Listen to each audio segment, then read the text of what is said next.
Hello, students. Welcome to part 1 of chapter Wonderful Waste.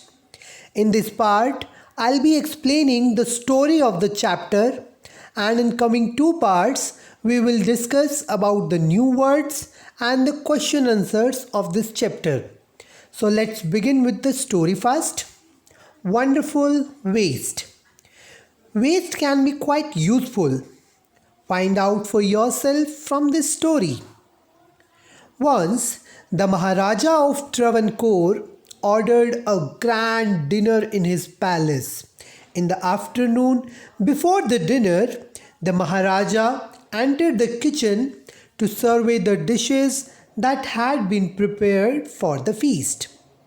एक बार त्रावणकोर के महाराजा ने अपने राजमहल में एक ग्रैंड डिनर का ऑर्डर किया और डिनर से पहले दोपहर के टाइम महाराजा ने किचन में गए ये देखने के लिए कि डिनर के लिए कौन कौन से डिशेस बनाई जा रही हैं. What are you going to do with those vegetable scraps? He asked the cook, pointing to the basket of scraps near the cook. The cook replied, "They are waste. We will throw them away." तो महाराजा ने kitchen में जाके पूछा कि ये जो vegetable scraps हैं, scraps मतलब यहाँ जो सब्जियों के छिलके होते हैं, इनका तुम क्या करोगे? तो कुक बोलते हैं कि महाराज ये वेस्ट हैं और हम इन्हें फेंक देंगे. We will throw them away. You cannot waste all these bits and pieces of vegetables. Find a way to use them. The Maharaja commanded sternly and walked away.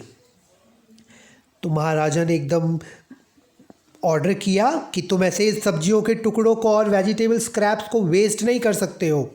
Find a way to use them. उनको use करने का कोई रास्ता ढूंढो. महाराजा ने order दिया और वहाँ से वो चले गए. The cook was in a fix and kept staring at the vegetable scraps for some time. जो कुक था वो एकदम he was in a fix, स्तब्ध रह गया और थोड़ी देर तक वेजिटेबल स्क्रैप्स की बास्केट की तरफ वो घूरता रहा. Suddenly an idea flashed across his mind. एकदम से उसके दिमाग में एक आइडिया फ्लैश किया. He took all the vegetable bits, washed them and cleaned them well. उन्होंने सभी वेजिटेबल बिट्स को लिया, उनको अच्छे से धोया और साफ कर दिया. Then he cut them into long strips. He put them in a huge pot and placed it on the fire to cook. उन्होंने वेजिटेबल स्क्रैप्स को लंबी लंबी स्ट्रिप्स में काटा, एक बड़े से पॉट में उनको डालकर फायर पर कुकिंग के लिए रख दिया. नेक्स्ट ही ground some fresh coconut, green chillies and garlic together. Students, ground here is the past form of grind. The verb grind मतलब पीसना. तो उन्होंने नेक्स्ट क्या किया? फ्रेश कोकोनट, ग्रीन चिलीज और लहसुन, गार्लिक को एक साथ ग्राइंड किया. He added this paste and some salt to the cooking vegetables. और जिस पोट में हमारे वेजिटेबल स्क्रैप्स पक रहे थे उसी पोट में कुक ने सॉल्ट डाला और ये ग्राइंडिंग पेस्ट डाला. पेस्ट किस चीज़ का था? Fresh coconut, green chillies and garlic. A tempting smell started coming from the pot. एक बड़ी अच्छी सी स्मेल, खुशबू आने लगी पोट से. Now he whipped some curd and added it to the curry.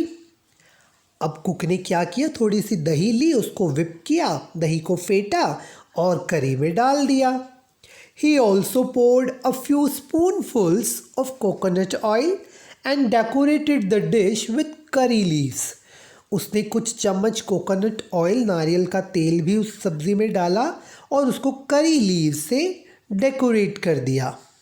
Low and behold the new dish was ready. लीजिए, नई dish तैयार थी. The cook served this new dish to the guests that evening. Cook ने इस नई dish को सभी मेहमानों को परोसा उस शाम। तो जो महाराजा ने ग्रैंड डिनर आयोजन किया था, उसमें कुक ने वो सभी डिशेस को सभी गेस्ट के सामने सर्व किया। Everyone was eager to know the name of the new dish. अब हर कोई नई डिश का नाम जानने के लिए उत्सुक था। The cook thought and thought. Then a name came to his mind.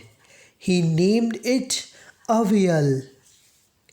तो कुक ने सोचा, बहुत सोचा, और एकदम से उसके माइंड में नाम आया aviyal.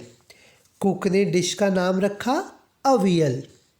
Avial became famous all over Kerala and is now one of the dishes in a traditional Kerala feast.